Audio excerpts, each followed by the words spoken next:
अस्सलामु अलैकुम वरहमतुल्लाहि वबरकातुहू। दोस्तों, आपको पता है कि महाराष्ट्र के अंदर इसी 20 तारीख को चुनाव होने वाले हैं और आपको पता है कि औरंगाबाद की सीट से इम्तियाज़ जलील साहब खड़े हुए हैं। दोस्तों, एक शायर याद आता है कि अलग अलग कंकरों को मानने वाले सब एक जगह जमा हो गए और एक खुदा को मानने वाले सब जगह बिखरे पड़े। दोस्तों, इम्तियाज़ जलील साहब के सामने 60 मुस्लिम उम्मीदवार खड़े हो गए। कितनी बड़ी ये हमारी हमाकती और बेवकूफ़ी है। एक मुस्लिम लीडर को हराने के लिए ये सब कर रहे हैं। दोस्तों, एक शायर और याद आता है, सुना था कि हमें तो अपनों ने लूटा, गैरों में कहाँ दम था। दोस्तों, इम्तियाज़ जलील साहब ने इसके ऊपर बहुत बड़ा बयान दिया है, ऐलान किया है। हम आपको उनकी ज़ुबानी सुनाते हैं। दोस्तों, दुआ करिए कि अल्लाह रब्बुल इज़्ज़त इम्तियाज़ जलील साहब को फतह याबी नसीब फरमाए। गुस्ताख़ रसूल के बारे में सबसे पहले बोलने वाले कोई था और रैली निकालने वाला सबसे बड़ी तो इम्तियाज़ जलील साहब थे। आइए इम्तियाज़ जलील साहब ने क्या कहा है उनकी ज़ुबानी सुनते हैं। चलते वीडियो की तरफ। जब हमारे हुजूर के खिलाफ, नबी करीम सल्लल्लाहु अलैहि वसल्लम के खिलाफ गुस्ताखी करता है, कोई नहीं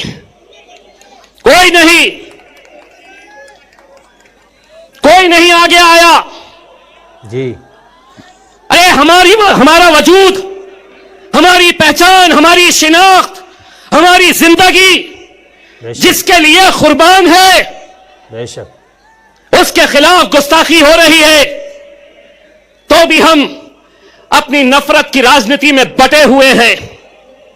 लोग समझते थे कि वो बोलेगा और हम सुन लेंगे, वो कोई और होंगे सुनने वाले। इम्तियाज़ जलील नहीं सुनेगा, तुम्हारे बाप से आंख में आंख डालकर टक्कर लेगा। क्या बात है, क्या बात है, वाह। एक आवाज हमने क्या लगाई, अल्हम्दुलिल्लाह पूरा हिंदुस्तान,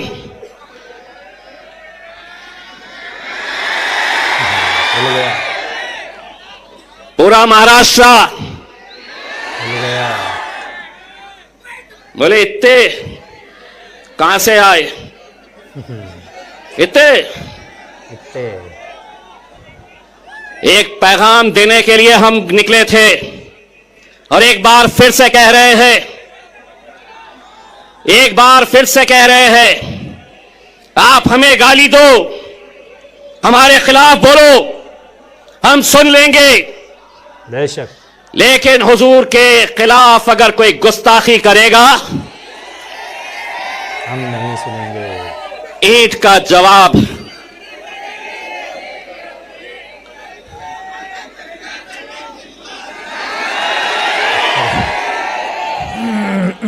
पुलिस वाले देख रहे मेरी तरफ, बोलता क्या पत्थर बोलता क्या, पत्थर बोला कि केस होता मेरे ऊपर। तो मैंने भी क्या बोला, ईंट का जवाब। जिसको समझना था वो समझ गया। हुकूमत को हम एक पैगाम देने के लिए गए थे मेरे भाई।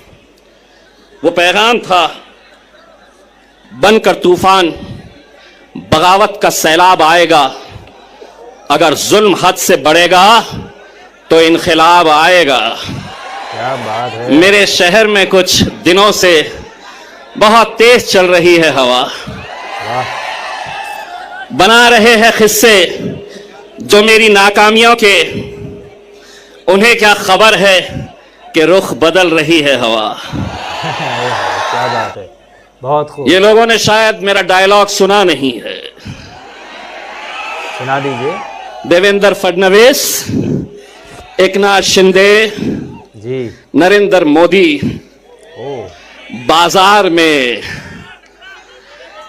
कुत्ते और बिल्लियों के बच्चे बिकते हैं, शेर के बच्चे बाजारों में बिकते नहीं। क्या बात है। ये बाजारों में खरीदे नहीं जा सकते हैं। बेशक।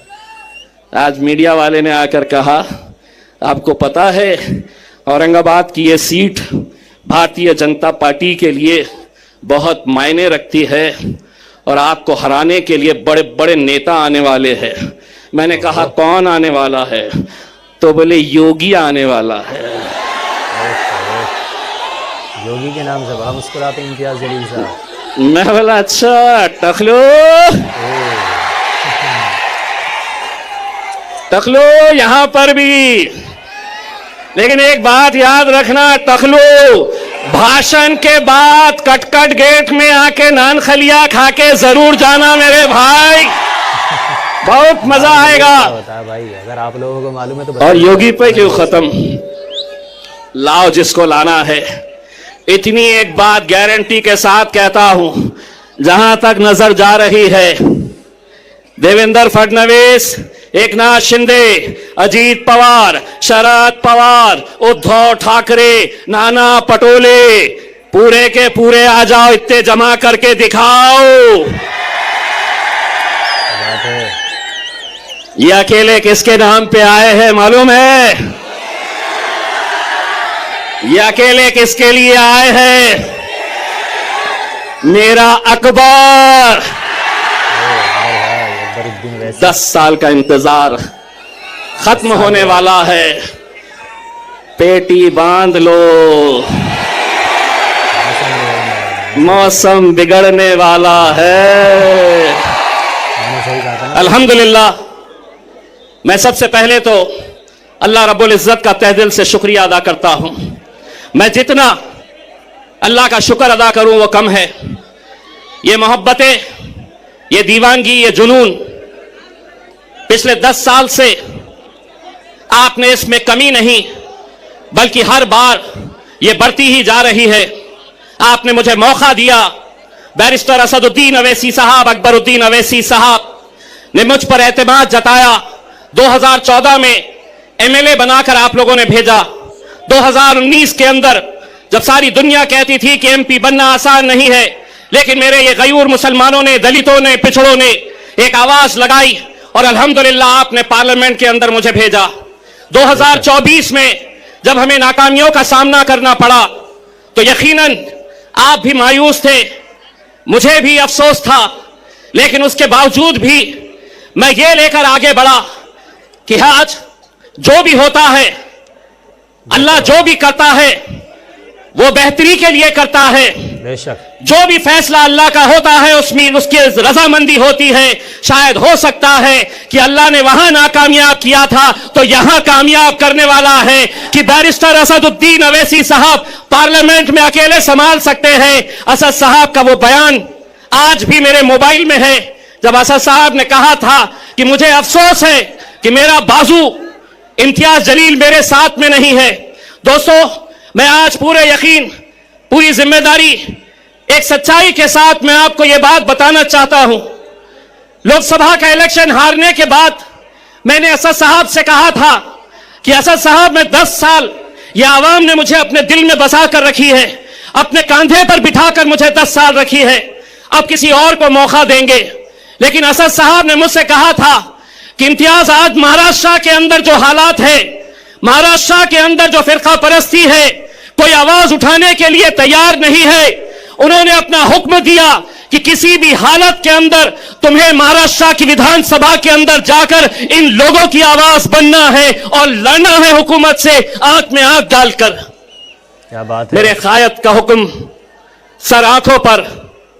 लेकिन आप वो साजिशों को भी समझिए कि जो आज एक उम्मीदवार को, मजलिस को खत्म करने के लिए कैसे कैसे हथकंडे अपनाए जा रहे हैं, क्या साजिशें खेली जा रही है। नासिर सिद्दीकी साहब, जब उनके खिलाफ 2 उम्मीदवार खड़े हुए, राजनीतिक तौर के ऊपर कट्टर दुश्मन, वो एक हो गए, एक प्लेटफॉर्म के ऊपर आ गए और उन्होंने कहा कि अगर हम दोनों लड़ते रहे तो यह जीत जाएगा, मजलिस जीत जाएगी। वो जो इतने इतने हिस्सों में बटे हुए हैं, वो एक हो रहे हैं, जिसका एक अल्लाह, जिसका एक रसूल। सल्लल्लाहु अलैहि हम कैसे बट रहे हैं, हम क्यों बट रहे हैं? सोचने वाली कौन बात। बांट रहा है हमें? 28 उम्मीदवार, ओ 28 उम्मीदवार पूरे महाराष्ट्र के अंदर सबसे ज्यादा मुसलमान उम्मीदवार अगर खड़े किए गए तो वो औरंगाबाद की पूर्व सीट से, जहां मजलिस इत्तेहादुल मुस्लिमीन ने मुझे खड़ा किया है, 28 खड़े नहीं हुए, खड़ा किया गया है। मिन्नतें की गई उन्हें समझाने की कि आज हालात क्या है।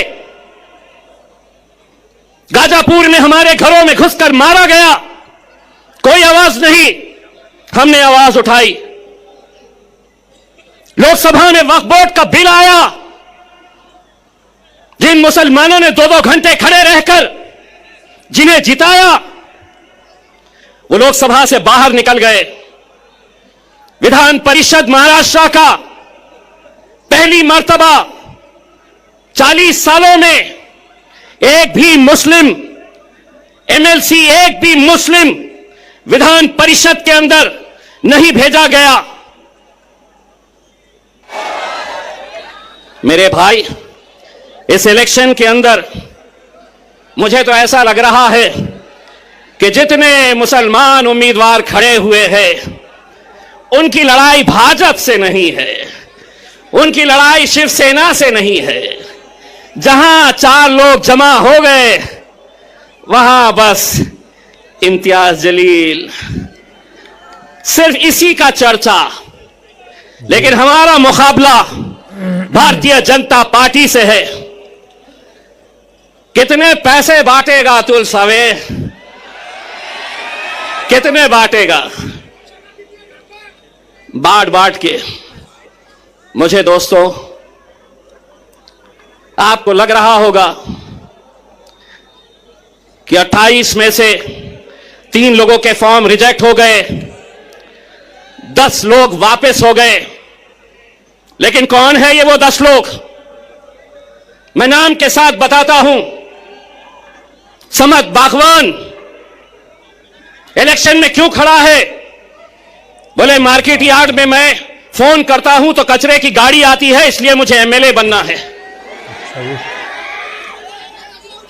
मैं ऐसे लोगों को आपके सामने लाना इसलिए चाहता हूं कि कल 3 बजे तक जब वापस लेने का फॉर्म वापस लेने का वक्त था, मेरे लोग जा जाकर गिड़गिड़ा रहे थे। जानते हैं उस शख्स ने क्या जवाब दिया?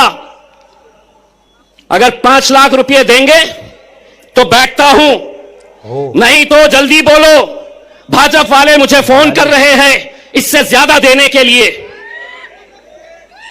ये दौर में हम आ गए हैं कि जहां कौम के 10-15 लोग पूरे लाखों लोगों की दलाली करने के लिए निकले हुए हैं। हर इलेक्शन के अंदर इलेक्शन को धंधा बना दिया गया है।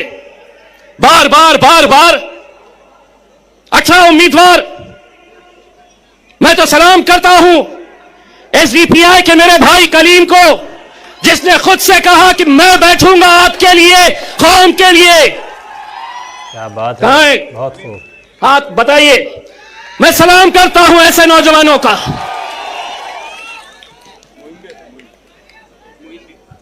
मोइन साहब भी है वेलफेयर पार्टी के, जो खुद से बैठ गए। इम्तियाज जलील, जो खराब हो रहा है, मैं तो पत्थर हो गया हूं। जहां पर भी आईना फूटता है, इल्जाम मेरे पर आ जाता है। इम्तियाज जलील वहां इतने सीट क्यों खड़े करा, यहां इतने कम क्यों खड़े करा? 288 सीटें हैं महाराष्ट्र के अंदर। असद साहब ने ऐलान किया, हुक्म दिया कि सिर्फ हम 16 सीटों के ऊपर इलेक्शन लड़ेंगे। यहां पर भी मैं सलाम करता हूं ऐसे नौजवानों का जो अपने कायद के फैसले के ऊपर लब्बैक कहते हैं। और ऐसा ही सलाम मैं करता हूं मेरे छोटे भाई समीर साजिद का, जिसने बहुत खूब। हां, समीर साजिद भी नाराज हुआ, उसे भी थोड़ा गुस्सा आया। जानते हैं, जिस दिन असद साहब का फैसला आया उसके दूसरे ही दिन शहर के जितने भी मजलिसी मुखालिफीन हैं उन्होंने समीर को फोन किया और कहा कि अब तू हमारे साथ आ जा, हम दिखाएंगे मजलिस को, हम बताएंगे असद साहब को, अकबर साहब को और इम्तियाज जलील को। लेकिन ये नौजवान लड़के ने कहा कि मैं पहले भी मजलिस में था, आज भी मजलिस में हूं और कल भी मजलिस में रहूंगा। क्या बात है, वाह। समीर भाई, तुम्हारी कुर्बानी मजलिस भूलेगी नहीं। इलेक्शन जिस दिन खत्म होगा इंशाअल्लाह दूसरे ही दिन तुम्हें महाराष्ट्र की एक बड़ी जिम्मेदारी दी जाएगी इंशाअल्लाह। मेरे भाइयों, बहुत खूब। कुछ उम्मीदवार आप देख रहे होंगे टिकट नहीं दिए,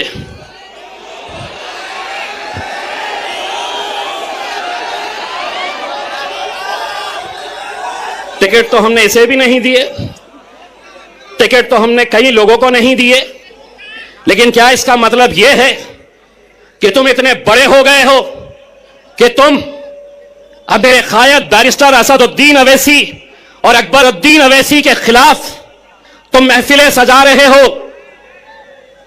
तुम्हारी जबान खुलने से पहले यह सोच लिया करो कि इतने साल तक तुम्हारा हमारा एक रिश्ता था, अचानक एक ही दिन के अंदर टिकट नहीं तो इम्तियाज जलील बदमाश, असदुद्दीन अवैसी इनके लिए काम करते हैं, उनके लिए काम करते हैं। इंशाअल्लाह औरंगाबाद की आवाम बताएगी, जो मजलिस के खिलाफ जाएगा अपनी जमानत भी बचा कर लेकर आ गया तो बहुत बड़ी बात समझ लेना। यह वो शहर है जिसने हिंदुस्तान को इत्तेहाद क्या होता है यह बताया।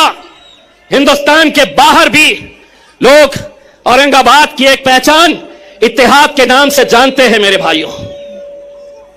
और आज उसी इत्तेहाद को खत्म करने की कोशिश की जा रही है। पैसा भारतीय जनता पार्टी दे रही है, पैसा नासिर के खिलाफ एकनाथ शिंदे की तरफ से आ रहा है कि इनको खरीदो। तो आपने सुना इम्तियाज जलील साहब को, क्या बेहतरीन बातें बता रहे थे। दोस्तों, उन्होंने ये भी कहा कि मैं लड़ना नहीं चाहता था, लेकिन एमआई के बड़े नेता जनाब असदुद्दीन ओवैसी ने मुझे कहा कि आप औरंगाबाद की जनता की आवाज विधानसभा में उठाइए। आप ही तो है बेबाक बोलने वाले, इसलिए मैं इस सीट से खड़ा हुआ। दुआ करे अल्लाह रब्बुल इज़्ज़त ऐसे मुस्लिम नेताओं को अल्लाह रब्बुल इज़्ज़त कामयाबी अता फरमाए, जो बेबाक बोलने वाले हैं हमारे बारे में। अल्लाह रब्बुल इज़्ज़त इनको फतहयाबी नसीब फरमाए, हर बला, हर शुरूर, हर फितन से इनकी हिफाजत फरमाए। अल्लाह रब्बुल इज़्ज़त अच्छे वर्ड से इनको कामयाबी अता फरमाए। हम सब दुआ करें इम्तियाज जलील साहब के लिए। इस वीडियो के ताल्लुक से आपकी क्या राय है आप कमेंट बॉक्स में ज़रूर लिखें। वीडियो को शेयर करें, लाइक करना तो न भूलिए और सब्सक्राइब ज़रूर करिए। मिलते हैं नेक्स्ट वीडियो में। अस्सलामु अलैकुम व रहमतुल्लाहि व बरकातहू।